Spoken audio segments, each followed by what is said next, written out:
So now we are going to explore ways to effectively hydrate alkynes, however, with opposite regioselectivity to that of mercury catalyzed hydration, as we previously discussed.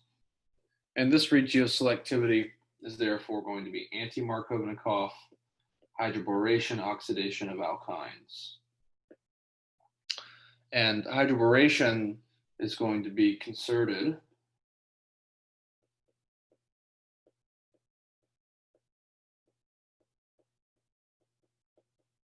we'll see that that is a concerted syn addition of boron and hydride across the alkyne.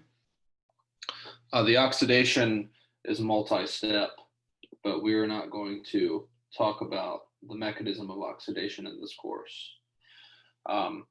So the oxidant that's going to be used is hydrogen peroxide. And this, of course, is a great oxygen donating or oxidant because of the weak oxygen-oxygen bond. And we will see hydroboration done with many analogs of borane BH3. So BH3 has multiple hydrides and it can react multiple times with an alkyne because an alkyne has more than one pi bond, has two. So to prevent that overreaction with an alkyne, we're going to use dialkyl boranes, where you have two alkyl or carbon containing functional groups attached to boron and a single hydride. And specific example of this is dicyamylborane. So during the first part of this process, we know that boron has a single hydride, two bonds to carbon. This boron has no lone pair, and therefore this atom is sp2 hybridized, that boron, and the p orbital is empty above and below the sp2 plane. And that empty p orbital is going to designate boron as the electrophile. THF is a solvent. And so the alkyne nucleophile is going to attack that boron electrophile. At the same time, the hydride is going to deliver back to the alkyne. So let me draw a transition state that helps us to rationalize this anti-Markovnikov regioselectivity. So as the alkyne pi bond is breaking, the hydride adds to the more substituted carbon and boron adds to the less substituted carbon while the boron hydrogen bond is breaking. So you get this four-membered ring transition state. And the boron is electrophilic, so we'll note it as delta positive. And the more substituted secondary carbon of the alkyne is more comfortable bearing positive charge. That's the naturally electrophilic position. And the terminal carbon is therefore more nucleophilic, and the hydride here is the nucleophile. So this is why the hydrogen ends up on the more substituted position, because the hydride is the nucleophile, and that's where the nucleophile is destined in all of these addition reactions to pi systems.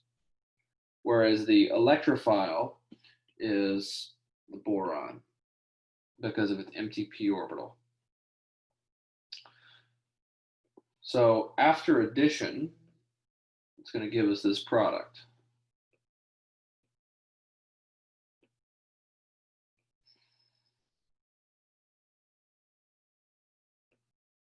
Where we have made an alkene and boron hydride are cis about the alkene, or they have added in a concerted manner, therefore they are syn.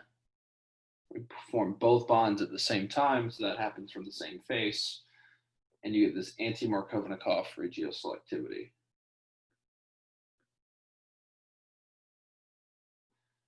Next, we're going to do an oxidation where the alkyl or vinyl borane is oxidized off with hydrogen peroxide. And it turns out that's stereoretentive, so we get this enol. Okay, but that's not isolable because it's going to go on to do a tautomerization. So the immediate product of oxidation is an anti-Markovnikov enol. But that enol is sitting in a basic aqueous solution, hydroxide and water. So the enol is going to tautomerize. Let me modify this structure.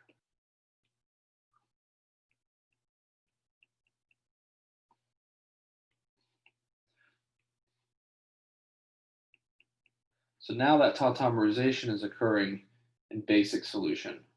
So instead of protonating first, like we did in acidic solution, we're going to deprotonate this acidic proton.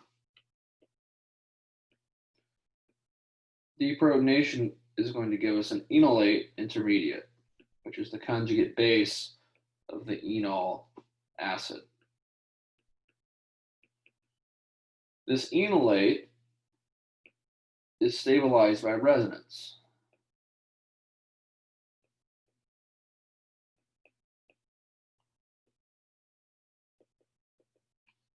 Where you can simply take a lone pair, push it down to form a carbonyl, and then delocalize a lone pair to the alpha position. And just for clarity, I'm going to draw this one hydrogen in here. This is going to be there the whole time. It is not undergoing a change. So now in the base catalyzed tautomerization, the next step is going to be to protonate. So the lone pair is going to act as the base, and it will protonate with water to regenerate hydroxide as the catalyst. And we get a carbonyl product that is more stable. Specifically, this carbonyl, because it has a hydrogen attached to the carbonyl carbon, is an aldehyde product, which we get from hydroboration of a terminal alkyne. So this equilibrium favors the aldehyde, just like in the previous video, the equilibrium favored the ketone. Okay, C double bond O is favored because, as I mentioned in the previous lecture, it's more stable or a stronger bond than carbon-carbon alkene or an enol. Okay. So during tautomerization in base, we first deprotonate now. And then you draw a resonance structure to show how that lone pair lands on the alpha carbon. And then you protonate. But because we are in a hydroxide solution, if any intermediate has a charge, it's likely that we have negatively charged intermediates.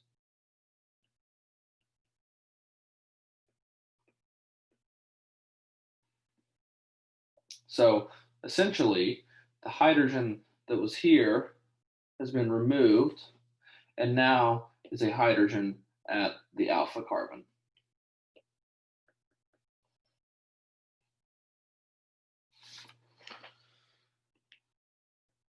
So be able to distinguish differences between tautomerization in base versus tautomerization in acid. Regardless, in this course, it's generally true that the keto or aldehyde tautomer with C double bond O is more stable than the enol. Okay, there will be specific examples later in Orgo 2 where we break that rule. But generally speaking, for alkyne hydration, the ketone is favored. So for more practice on hydroboration and other hydrations of alkynes, you can visit Unit 2 of my Orgo 1 course guide, or Unit 1 of my Orgo 2 course guide at chemguides.com.